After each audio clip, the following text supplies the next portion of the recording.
I'm Yuyun Ismawati. I'm the co-founder and senior advisor of Nexus3 Foundation. Nexus3 is the Nexus for Health, Environment and Development. We are based in Indonesia.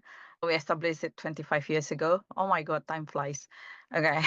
I'm also the IPEN co-chair, sharing it with Pam Miller. I actually started working on women and chemicals since 2008, 2010, when I saw the impact of mercury pollution in artisanal small-scale gold mining to women and children especially. It was so sad to see that nobody really cared about this issue at that time, and then very little interventions, helps, and supports given to the impacted communities.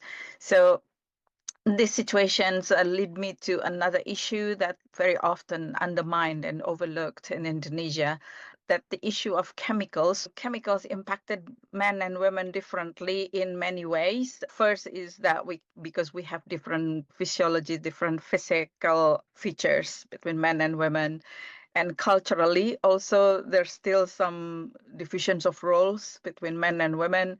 With the communities, we have to simplify the words and the terms that related to the issue, make it more down to earth to explain it to them. Simple things, connecting it with their daily activities, and then see where they could help or they could prevent it. For instance, many women sometimes hang around with children in the area where miners also burn the gold. I addressed the issue of the hazard of inhaling mercury vapor. The children was so weak, and then they sleep all the time. They said, oh, they got fever, and then they got very weak. And I said, you know what? That's from that smoke coming from the gold burning.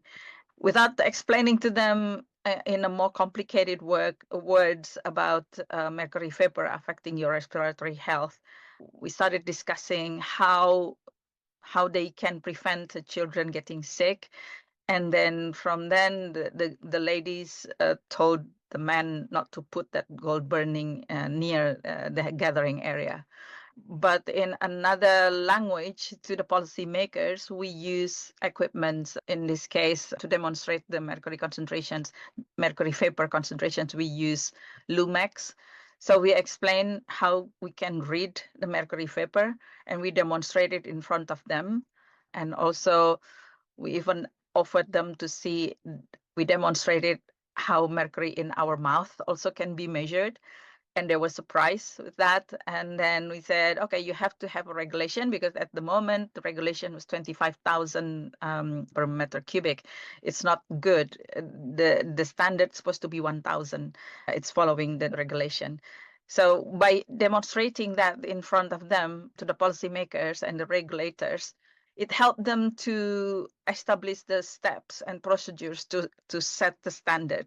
And that's what we want to see, So although it takes about 3 years to achieve that the level of establishing a new standard and revising the previous one, but it worked. I mean, it's a different way to communicate with your stakeholders will help, bridging the gap between the local and the policy.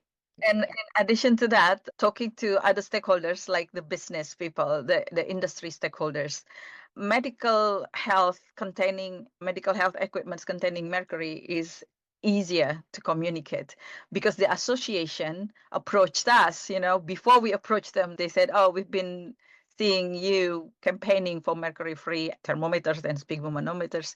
They said, can we join hand? They said, ooh, I'm surprised, because they wanted to work with us. It's very rare that an industry association approaching NGO to work together.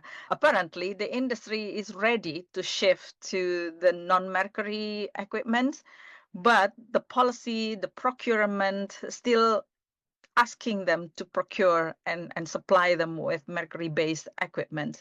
So this is win-win for everyone. So we educate the policymakers and the regulators that there's a danger of mercury vapor, and then mercury standards and so on, establishing the importance of establishing standards.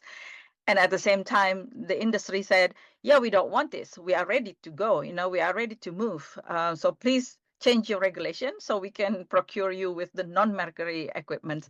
So it's a nice collaboration with the industry, but also at the same time you speak to all your stakeholders to achieve your goal and the target. I think there are a couple of challenges faced by women and girls when they to deal with the chemicals issue. First is that education. As I said, chemicals sometimes regarded as a difficult topic, but actually, if you look at different perspective, everyone can talk about chemicals. I'm so glad that now I've seen a lot of what you call it influencers in Instagram and social media started talking about the chemicals that we have been discussing it in the last 10 years, you know. So it's good that they're picking up. So educating women and girls. The second is the support group from family and friends and teachers. It's very important. So the challenge to get support from families, friends, and teachers without having that kind of support system, it's a bit challenging for women to increase and widen their knowledge about the chemical issues. There are several groups of women now promoting STEM, you know, science, technology, engineering, and math. So happy to see more groups growing to promote the advancement of women and girls to get involved in STEM, to have mentors, to have coach. I myself now also part of a group in Indonesia called Widya Indonesia. That's to promote the advancement of women and girls in STEM. Third is the opportunity to get involved, to work in that issue, and then to thrive on the chemical issues are very limited for girls and women. The advice from me is to learn more about anything, everything, you know. First is focus. Okay, get back to yourself and focus.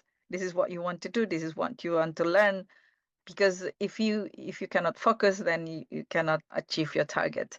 And then the second is reading anything, read anything, any materials. I think it's important to have that kind of habits to read, spend time to read, and really dedicated and focused reading. That will be helpful for you to learn more about the chemicals. And third is networking, engage with different groups. That helps expand your knowledge about chemicals. Thank you for inviting me.